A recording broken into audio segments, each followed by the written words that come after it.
അവതാരകയായും cinema താരമായും തൊട്ടതെല്ലാം പൊന്നാക്കിയാണ് ജുവലിന് ശീലം.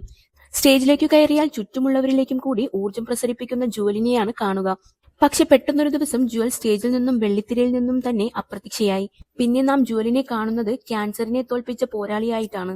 Thyroid ക്യാൻസറിനെ നേരിട്ട നാളുകളെക്കുറിച്ചും അതിജീവന വഴികളെക്കുറിച്ചും ജുവൽ പറയുന്നത് ഇങ്ങനെ: 2023 മുന്നറിയിപ്പുകളൊന്നുമില്ലാതെയാണ് ക്യാൻസർ എന്നെ തേടി വന്നത്. 7 വർഷത്തിലേറെയായി ഹൈപ്പോ തൈറോയിഡിസം ഉണ്ട്. അതിന്റെ മരുന്ന് അഡ്ജസ്റ്റ് ചെയ്യുന്നതിന്റെ ഭാഗമായുള്ള പരിശോധനയ്ക്ക് കൊച്ചിയിലെ ആസ്ട്രയിൽ പോയി. അന്ന് റുട്ടീൻ പരിശോധനയുടെ ഭാഗമായി നിർദ്ദേശിച്ച സ്കാനിൽ തൈറോയിഡിന് ചുറ്റും ഞൊഡ്യൂളുകൾ പോലെ കണ്ടു. BSc നഴ്സിംഗ് പഠിച്ചയാളാണ് ഞാൻ. ഞൊഡ്യൂളുകൾ എന്ന് പറഞ്ഞു കേട്ടപ്പോഴേ ഒരു പന്തികേട് മണത്തു. അപ്പോഴാണ് അന്നു തന്നെ ബയോപ്സി എടുക്കാൻ നിർദ്ദേശിക്കുന്നത്. ബയോപ്സി എന്ന് കേട്ടപ്പോഴേ എന്റെ കാലൊക്കെ നിലത്തുറഞ്ഞു പോയ പോലെയായി.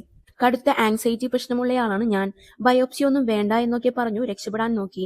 പക്ഷേ ഒടുവിൽ എല്ലാവരും കൂടി സമാധാനിപ്പിച്ചു. ബയോപ്സി എടുത്തു. 15 ദിവസം കഴിഞ്ഞാണ് റിസൾട്ട് വരിക. റിസൾട്ട് വന്ന അന്ന് ഒരു തവണ കൂടി ബയോപ്സി ചെയ്യണമെന്ന് ആശുപത്രിയിൽ നിന്നും നിർദ്ദേശിച്ചു. അപ്പോഴേക്കും ഏതാണ്ട് ഉറപ്പായി സംഗതി ക്യാൻസർ തന്നെയെന്ന്. ഡോക്ടറുമായി സംസാരിച്ചപ്പോൾ അദ്ദേഹം ഏതാണ്ട് അങ്ങനെയൊരു സൂചന തന്നു. അങ്ങനെ വീണ്ടും ബയോപ്സി ചെയ്തു. സ്ഥിരീകരണമായി തൈറോയിഡ് ക്യാൻസർ ആണ്. ക്യാൻസറിന്റെ ചികിത്സ ചെയ്തത് ലേക്ക് ഷോറിലാണ്. ഉടൻ തന്നെ സർജറി വേണമായിരുന്നു. തൈറോയിഡും ചുറ്റുമുള്ള ഞൊടിയുകളും ഉൾപ്പെടെ നീക്കി. സർജറിക്കു ശേഷം ഓരോ ദിവസവും ഒരുപാട് പ്രശ്നങ്ങളുമായി യുദ്ധക്കളത്തിലായിരുന്നു ഞാൻ. ശസ്ത്രക്രിയ കഴിഞ്ഞ് ഇടതുകൈക്ക് ബലക്ഷയം പോലെ വന്നു. കൈ ഉയർത്താൻ പറ്റുമായിരുന്നില്ല. ശബ്ദം ഏതാണ്ടും പൂർണ്ണമായും പോയി. ഫിസിയോതെറാപ്പി ചെയ്തു. കൈക്കു ചലനശേഷി തിരികെ കിട്ടി. ശബ്ദം പോയതാണ് എന്നെ ഏറെ വിഷമിപ്പിച്ചത്. എല്ലാ വിഷമവും തീർക്കുന്നത് പാട്ടുപാടിയാണ്. പാട്ടും നിന്നുപോയി. ആ സമയത്ത് ഒരുപാട് മാനസിക പ്രയാസങ്ങൾ ഉണ്ടായിരുന്നു. പക്ഷെ നമുക്ക് നമ്മളെയുള്ളൂ. സ്വയം കൈവിട്ടാൽ എല്ലാം പോയി എന്നൊരു ബോധം ഉള്ളിലുണ്ടായിരുന്നു.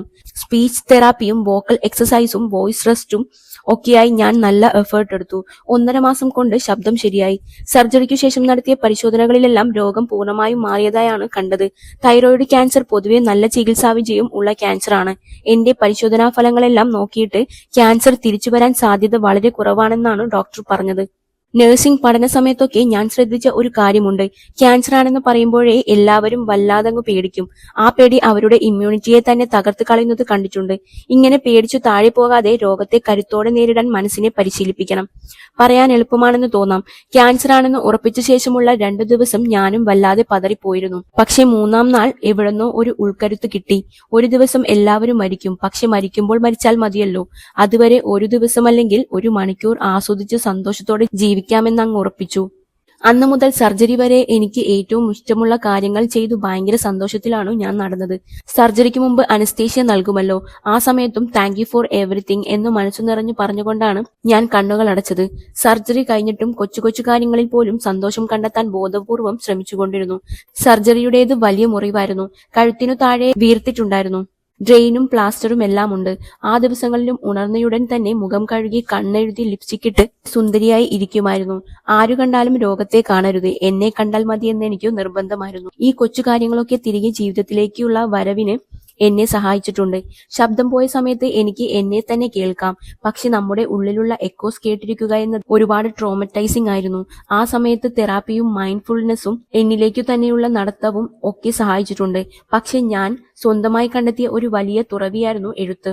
എഴുത്തെന്നെ ശരിക്കും താങ്ങി നിർത്തിയെന്ന് പറയാം. സർജറിക്കു ശേഷം വൈകാതെ കഥക് നൃത്ത പഠനം തുടർന്നു. അതും അതിജീവനത്തിനു സഹായിച്ചു. ആരെയും അറിയിക്കാതെ ക്യാൻസർ ആണെന്ന് പുറത്തു പറയാതിരുന്നത് ബോധപൂർവമായിരുന്നു. മനുഷ്യരുടെ ഉള്ളിൽ ഈ രോഗത്തെക്കുറിച്ചും പേടിയും ആകുലതയുമൊക്കെയുണ്ട്. അത് മുഴുവൻ അവർ നമ്മുടെ മേൽ കുടഞ്ഞിടും. ചികിത്സ സംബന്ധിച്ച് ഒരു 100 കൂട്ടം ഉപദേശങ്ങളും കേൾക്കേണ്ടി വരും. ഇതിന്റെയൊന്നും ആവശ്യമില്ല. നമുക്ക് നല്ല വിശ്വാസം തോന്നുന്ന ഒരു ഡോക്ടറെ കണ്ടുപിടിക്കുക. അദ്ദേഹം പറയുന്നത് അക്ഷരം പ്രതി പാലിച്ചു ചികിത്സ പൂർത്തിയാക്കുക. ആശ്വസിപ്പിക്കുമെന്ന് ഉറപ്പുള്ളവരോട് മാത്രം കാര്യങ്ങൾ തുറന്നു പറയുക. എന്റെ ഏറ്റവും അടുത്ത സുഹൃത്തുക്കൾ, കുടുംബം, ഇവരോട് മാത്രമേ ഞാൻ രോഗവിവരം പറഞ്ഞുള്ളൂ. പൂർണ്ണമായി രോഗമുക്തിയായി മാനസികമായും കരുത്തു നേടി റെഡിയായ ശേഷം മാത്രമാണ് രോഗവിവരം പൊതുസമൂഹത്തെ അറിയിക്കുന്നത്. ഞാൻ അത്യാവശ്യം ഫിറ്റ്നസ് നോക്കുന്നയാളാണ്. ജിമ്മിൽ പോകും, വ്യായാമം ചെയ്യും, ഒരുവിധം ആരോഗ്യകരമായ ഭക്ഷണം കഴിക്കും. മുൻപ് ഭക്ഷണകാര്യത്തിലൊക്കെ കുറച്ചൊക്കെ ഉഴപ്പുണ്ടായിരുന്നു. ഇനി കുറച്ചുകൂടി ആരോഗ്യം ശ്രദ്ധിക്കണമെന്നാണ്. മെലിഞ്ഞു നേർത്തിരിക്കാനല്ല ശ്രമം. ശരീരത്തിനും മസിൽ മാസ് കുറവാണെങ്കിൽ നാളെ ഒരു അസുഖം വന്നാൽ പ്രതിരോധിച്ചു നിൽക്കാനുള്ള ശക്തി ഉണ്ടാകില്ല. അതുകൊണ്ട് വെയിറ്റ് ട്രെയിനിങ്ങും ചെയ്യുന്നു. വിവാഹമോചനം നടന്നു കിട്ടാൻ വർഷങ്ങൾ എടുത്തു. ആ സമയങ്ങളിൽ അനുഭവിച്ച സ്ട്രെസ്സായിരിക്കാം ഈ രോഗത്തിനു കാരണമെന്ന് തോന്നാറുണ്ട്. നമ്മുടെ ശരീരത്തിൽ ഏതു ഭാഗത്താണോ ട്രോമകളെല്ലാം അടിഞ്ഞുകൂടുന്നത് അവിടെ രോഗം വരാമെന്ന് ഞാൻ വായിച്ചിട്ടുണ്ട്. ഇതിന്റെ ശാസ്ത്രീയതയെക്കുറിച്ചൊന്നും എനിക്കറിയില്ല കേട്ടോ, പക്ഷേ എന്റെ കാര്യത്തിൽ ശരിയാണെന്ന് തോന്നിയിട്ടുണ്ട്. ഒരു ഫിസിഷ്യനെ കാണുന്നത് പോലെയാണ് ഞാനൊരു സൈക്കാട്രിസ്റ്റിനെയോ സൈക്കോളജിസ്റ്റിനെയോ കാണുന്നത്. ഇപ്പോൾ ഞാൻ വളരെ ഹാപ്പിയാണ്. ഒരിക്കലും ഒറ്റയ്ക്ക് ജീവിക്കാനാകില്ല എന്നൊരു പേടി ബാക്കിയുണ്ടായിരുന്നു. ഇപ്പോൾ ഞാൻ ഒരു ഫ്ലാറ്റ് വാടകയ്ക്കെടുത്ത് താമസിക്കുകയാണ്. കൂടെ ഹൈക്കു എന്ന പഗ് ഡോഗ് ഉണ്ട്. വീട് നിറച്ചു ചെടികളുണ്ട്. ചില ദിവസങ്ങളിൽ രാവിലെ ഉണർന്ന് നോക്കുമ്പോഴായിരിക്കും ചെടിയിൽ ഒരു പുതുനാമ്പ് തളിർത്തതു കാണുക, അല്ലെങ്കിൽ ഒരു പൂ വിരിഞ്ഞിരിക്കുന്നു. അതിന്റെ സന്തോഷത്തിലാണ് അന്നത്തെ കാര്യങ്ങളിലേക്ക് കടക്കുക. Life is beautiful. മനസ്സു നിറഞ്ഞു ചിരിച്ച് ജുവൽ പറയുന്നു.